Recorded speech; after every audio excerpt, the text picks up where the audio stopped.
Video like जरूर कर लीजिए और ऐसे वीडियो लगातार फ्री में पाने के लिए चैनल को तुरंत सब्सक्राइब कर लीजिए और बेल आइकन को जरूर टैप कर लीजिए ताकि आगे भी सारे वीडियो आपको मिलते रहे। यूट्यूब में फॉलो करते हैं तो प्लीज ये वाला फ्री टेलीग्राम चैनल जरूर ज्वाइन कर लीजिएगा। सारे नोटिफिकेशन सारे अपडेट यहीं पे आते हैं, ध्यान रखिए। दोस्तों एक बार फिर से आपका स्वागत है सी सेट प्रिपरेशन के इस यूट्यूब चैनल पर। आज की इस वीडियो में हम लोग यूपी पीसीएस प्री 2025 के लिए सी सेट रीजनिंग के एक और महत्वपूर्ण क्लास में हाजिर हैं, जिसमें हम लोग 10 बेहतरीन प्रश्नों का डिस्कशन करेंगे। ये सीरीज लगातार चलती रहेगी। आप चैनल को सब्सक्राइब कर लीजिए। डेली आपको 10-10 क्वेश्चन मिलेंगे, जिसके माध्यम से आपका सी सेट क्लियर हो जाएगा। देखिए साथियों, अगर आप पीसीएस 2025 की प्रिपरेशन कर रहे हैं तो प्री एग्जाम में जो सी सेट का पेपर है, इसके लिए आपको बहुत ज़्यादा टाइम देने की आवश्यकता नहीं है। डेली आप 15 से 20 मिनट खर्च कीजिए। आपका एग्जाम अभी अक्टूबर में, तब तक आपका सी सेट इतना तैयार हो जाएगा कि आप सी सेट को क्वालिफाई आराम से कर लेंगे, कोई दिक्कत नहीं बनेगी। अब जैसे आप ज़्यादा टाइम अगर सी सेट को देने लगेंगे तो फिर जीएस में आप मतलब समय कम दे पाएंगे, तो जीएस में दिक्कत बनेगी। तो इस वजह से आपको बहुत टाइम नहीं देना है। आपको डेली क्या करना है, 10-12 क्वेश्चन रीजनिंग के हो गए, 10-12 मैथ्स के हो गए, प्रैक्टिस करते रहना है। बाकी हिंदी तो आप मतलब जब प्रिपरेशन कर रहे होंगे जीएस, वहाँ पे मेंस की शुरू में तैयारी करेंगे तो वहीं से तैयार हो जाएगा। तो चीज़ों को आप आराम से आसान बना सकते हैं, बस थोड़ा सा प्लान तरीके से आपको चलना पड़ेगा। तो चलिए शुरू करते हैं आज की इस इंटरेस्टिंग क्लास को। इससे पहले ज़रूरी सूचना यह है कि अगर आप पीसीएस 2025 की कंप्लीट प्रिपरेशन करना चाहते हैं तो टीम के पेड कोर्सेज को ज्वाइन कर सकते हैं, जिसके लिए आप इनमें से किसी भी नंबर पर कॉल या फिर व्हाट्सएप कर जानकारी प्राप्त कर सकते हैं। ये ज्ञान सर का व्हाट्सएप नंबर है, आप यहाँ से व्हाट्सएप के माध्यम से जानकारी ले सकते हैं। अब बढ़ते हैं आगे अपने क्लास की ओर। देखिए प्रश्न संख्या 111 यहाँ पर दिया हुआ है। निम्नलिखित का सही अनुक्रम होगा, मतलब इनको सही अनुक्रम में व्यवस्थित करना है। शरीर के अलग अलग अंगों का नाम लिखा गया। अब इन अंगों को देखिए, यहाँ पे छाती, ललाट, पेट, कान, पैर और ठोड़ी। ध्यान से अगर आप देखेंगे तो आपको पता चलेगा कि अंगों को क्या किया गया है, ये क्रम में रखा गया। इसे देखिए, सबसे अगर आप ऊपर बात करेंगे तो सबसे ऊपर ललाट होता है। तो या तो 2 से विकल्प शुरू होगा या तो 2 से समाप्त होगा। अब देखिए किसी भी विकल्प में 2 से समाप्त नहीं है, तो ये मतलब 2 से शुरू होगा। सबसे ऊपर क्या हो गया, ललाट हो गया, मतलब जो आपका माथा है सबसे ऊपर ये। फिर इसके बाद ललाट के बाद आप देखेंगे तो फिर आपको कान दिखाई देगा, है ना। देखिए 2 पहले आ गया, फिर 4 आ गया। अब कान के बाद अगर आप देखेंगे तो इसके बाद ठोड़ी रहेगा, मतलब ये होठ के नीचे का हिस्सा, तो ये 6 यहाँ पर आ गया। इसके बाद अगर आप देखेंगे तो फिर आपको छाती मिलेगा, मतलब 1 आ गया। हालांकि आपको आंसर तो शुरू में ही मिल चुका था, लेकिन ये पूरा चेक करने के लिए हम लोग लिख रहे हैं। इसके बाद फिर आपको पेट मिलेगा और पेट के बाद पैर सबसे लास्ट में मिलेगा। तो देखिए ये सीक्वेंस हो जाएगा 2 4 6 1 3 और 5। तो ये ऊपर से नीचे का सीक्वेंस है। लेकिन अगर क्या होता है, ये नीचे से ऊपर का होता तो फिर 5 3 1 6 4 2 ऐसे लिखा होता। विकल्प 20 प्रश्न का उत्तर होगा।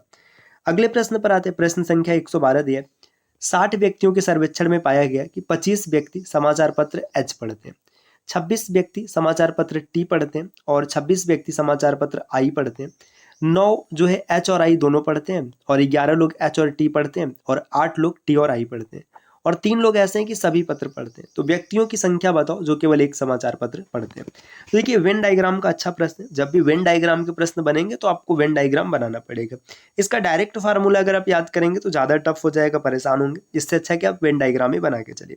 देखिए हम लोग वेन डायग्राम बनाते, देखिए मान लीजिए ये एक समाचार पत्र हो गया, ये दूसरा समाचार पत्र हो गया और यहीं पे तीसरे की भी बात कर लेते थोड़ा सा। देखिए ये तीसरा समाचार पत्र हो गया, ये ठीक है, मतलब ये रहा। देखिए अब ये 3 समाचार पत्र है। यहाँ पे अलग अलग कलर हम लोग लेते हैं ताकि आप अच्छे से समझ पाए। एक समाचार पत्र एच है, ये सर्कल को रुके पहले हटाते हैं। ये एक समाचार पत्र यहाँ से देखिए एच, ये क्या हो रहा है यार, ठीक।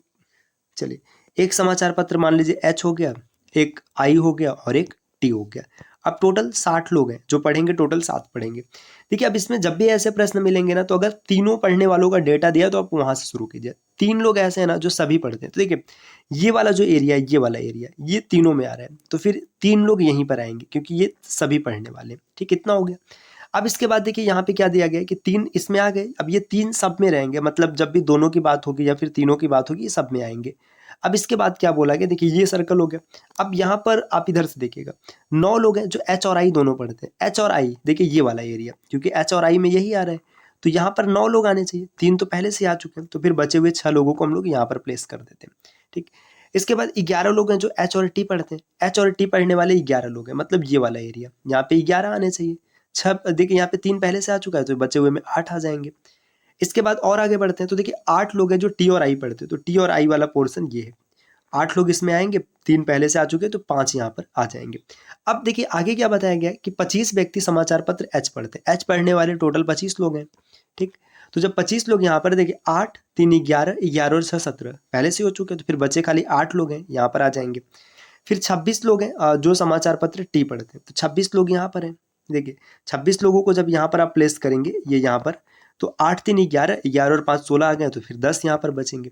फिर 26 लोग हैं जो आई भी पढ़ते हैं, तो देखिए 6 5 11 3 14, तो फिर 12 यहाँ पर। अब समाचार पत्र पढ़ने वाले कौन कौन है, सबका डेटा यहाँ पे फीड हो चुका है।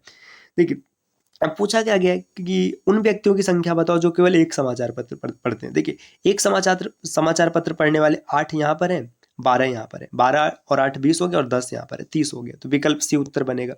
आपसे कुछ भी पूछता सब आप बता लेते, कोई दिक्कत नहीं बनती। अगले प्रश्न पर आते हैं। प्रश्न संख्या 113 दिया है, टैलेंट का कूट यहाँ पर इस प्रकार से है, तो आपको बताना है कि सर्च को कैसे लिखेंगे।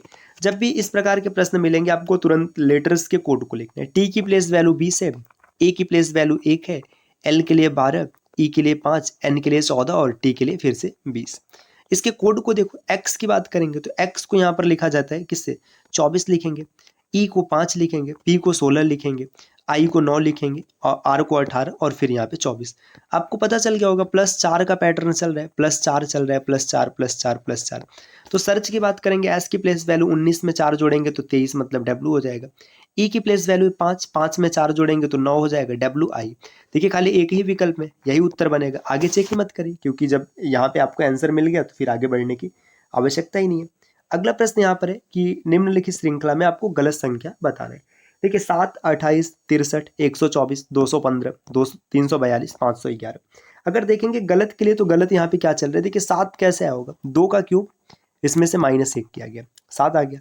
फिर ये 28 कैसे है, 3 का क्यूब +1 हो गया। आगे देखिए 64, ये 63 कैसे है, 4 का क्यूब -1 है, 5 का क्यूब -1, 6 का क्यूब -1, 7 क्यूब -1, 8 क्यूब -1। तो हर जगह क्यूब होकर के 1 हो रहा है, लेकिन ये 28 को देखिए क्यूब होकर +1 किया गया है, लेकिन माइनस होना चाहिए था, तो यही गलत है, विकल्प बी उत्तर बनेगा। प्रश्न संख्या 115 है, ड्यूमा का संबंध रूस से उसी प्रकार है जिस प्रकार सोरा का संबंध है। देखिए ड्यूमा रूस के का एक सदन होता है ड्यूमा, तो जो सोरा है अफगानिस्तान का सदन होता है, विकल्प ए इसका उत्तर बन जाएगा। प्रश्न संख्या 116 दिया, कथन दिया है और कारण दिया है, आपको बताना है कि इसमें से कौन सा सही है। कथन में कहा जा रहा है कि संचार के लिए चंद्रमा को एक उपग्रह के रूप में प्रयोग नहीं किया जा सकता। भाई ये सरासर गलत है, किया जा सकता है। चंद्रमा पृथ्वी के भूमध्य रेखी गति के सतह में गतिमान नहीं होता है। हाँ ये पॉइंट सही कि भूमध्य रेखी सतह में गतिमान नहीं होता है, ये सही है। देखिए कथन गलत है और कारण सही है, तो कथन मतलब जो ए है असत्य है, लेकिन डी आर सत्य है, तो विकल्प डी इस प्रश्न का उत्तर हो जाएगा।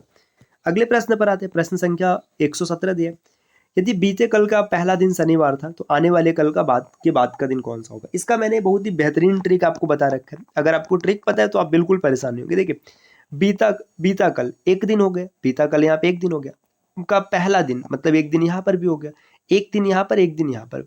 आने वाला कल फिर से एक दिन हो गया, के बाद का दिन फिर से एक दिन हो गया, तो 4 दिन आपको एक्स्ट्रा मिल रहे हैं। तो शनिवार है, शनिवार में जब 4 ऐड करेंगे तो शनिवार का मतलब 6 होता है, 6 + 4 कितना हो जाएगा, 10 हो जाएगा। 10 का मतलब आपको 3 ऑड डेज मिलेगा, बुधवार इसका आंसर बनेगा। इसमें ना आपको कुछ भी नहीं खींचना है। ज़्यादातर टाइम क्या करते हैं स्टूडेंट्स, ऐसे काउंट करते हैं कि देखिए ऐसे करते हैं, देखिए ऐसे बोलेंगे कि ये मान लीजिए आज हम यहाँ पर है, ये बीता कल है, इसका पहला दिन हो गया, आने वाला कल है, बाद का दिन हो गया, फिर यहाँ पे गिनेंगे। तो ये सब नहीं करना है, जो भी देखिए बीता कल एक दिन कल बीतेगा, आने वाला का पहला दिन एक दिन हो जाएगा, आने वाला कल फिर से एक दिन है, के बाद का दिन एक दिन, 4 दिन है ऑड डेज। प्रश्न संख्या 118 दिया है कि 7 खंभे PQRSTUV है इस प्रकार लगाए जाते हैं कि अगले 2 खंभों के बीच की दूरी 1 मीटर कम होती जाती है। यदि P और Q के बीच की दूरी 10 मीटर है तो P और V के बीच की कितनी दूरी होगी। देखिए PQRSTUV ये 7 खंभे हैं, इनको व्यवस्थित किया जाता है। जैसे इन दोनों के बीच की दूरी 10 है, अब इनके बीच की दूरी क्या होगा, एक कम कर देगा 9 हो जाएगा, इनके बीच की दूरी फिर से एक कम करके 8 हो जाएगा, यहाँ पर एक कम करके 7 हो जाएगा, फिर यहाँ पर 6 हो जाएगा और यहाँ पर 5 हो जाएगा। अब आपसे पूछा जा रहा है, ये V लिखा जाएगा, मैंने 7 लिख दिया, गलती से माफ कीजिएगा। अब आपसे पूछा जा रहा है कि P और Q के बीच की दूरी बताओ, सॉरी P और V के बीच की दूरी बताओ। देखिए P और V के बीच की दूरी ये ओवरऑल है, कितना हो जाएगा, 10 और 9 19, 19 और 8 27, 27 और 7 34, 6 40 और 5 45, विकल्प बी। प्रश्न संख्या 119 यहाँ पर दिया है कि किस विकल्प का अनुसरण किया जाता है देखिए यहाँ पे कथन दिया और कथन के बाद निष्कर्ष दिया। वेन डायग्राम बनाएंगे तुरंत प्रश्न बन जाएगा। कुछ फूल फल फूल हैं, देखिए कुछ फल ऐसे हैं, यहाँ पे मैं फल को FR लिख रहा हूँ फ्रूट, ये ऐसे हैं जो कि फूल भी है, तो ये क्या है, कुछ फल ऐसे जो कि फ्लावर है, FL है ना। कोई भी फूल नाव नहीं है, जो फ्लावर है ये बोट नहीं है क्योंकि नाव को बोट कहेंगे, ठीक। आगे दिया जा रहा है कि सभी नाव नदी है, जितने भी नाव है ना सबके सब क्या है, नदी, नदी का मतलब रिवर है। वेन डायग्राम बन गया। अब कंक्लूजन देखते हैं, मतलब निष्कर्ष है। कुछ फल नदी है, देखिए फल यहाँ पर है और यहाँ पर है और नदी यहाँ पर है, कोई रिलेशन नहीं है, गलत हो जाएगा। कुछ नदियां नाव है, देखिए ये जो बोट वाला हिस्सा, ये वाला मतलब नाव के अंदर तो रहेगा, मतलब ये नदी भी तो होगा, विकल्प ये सही हो जाएगा। कुछ नदियां फल है, नदी इधर है फल इधर है, कोई रिलेशन नहीं, गलत हो जाएगा। कुछ फूल फल है, ये वाला एरिया, ठीक। तो दूसरा और चौथा सही है, जो कि विकल्प सी में दिख रहे हैं। प्रश्न संख्या 120 है कि यहाँ पर 4 युग्म दिए, आपको बताना है एक सबसे अलग है। कौन सा अलग है? 14 12 28 6 34 6 और 42 4, इसमें क्या रिलेशन चल रहा है? स्क्वायर, क्यूब, ऐसा नहीं दिख रहा है, जोड़ घटाना भी नहीं चल रहा है। मल्टीप्लीकेशन देखो दोस्तों यहाँ पर हो सकता है, मैं इसको चेक कर लेता हूँ। देखिए 14 गुड़े 12 168 आएगा, ठीक है। 28 छक्का 168 होता है, ये भी सही है। और 34 छक्का 30 छक्का 180 और 24 204 हो जाएगा। और 42 चौका ये भी 168 होता है। देखिए 3 विकल्प ऐसे हैं ना कि इनका मल्टीप्लीकेशन 168 आ रहा है, जबकि एक अलग है, तो विकल्प सी इसका उत्तर हो जाएगा, यही सबसे अलग था। तो आज के क्लास के 10 प्रश्न रहे जिनका डिस्कशन हम लोगों ने किया है। इस प्रकार के वीडियोस आपको लगातार मिलते रहेंगे, बस आपको चैनल को सब्सक्राइब करना है। और PCS के कंप्लीट प्रिपरेशन के लिए आप टीम के पेड कोर्सेज को ज्वाइन कर सकते हैं। आप इनमें से किसी भी नंबर पर कॉल या फिर व्हाट्सएप कर जानकारी प्राप्त कर सकते हैं।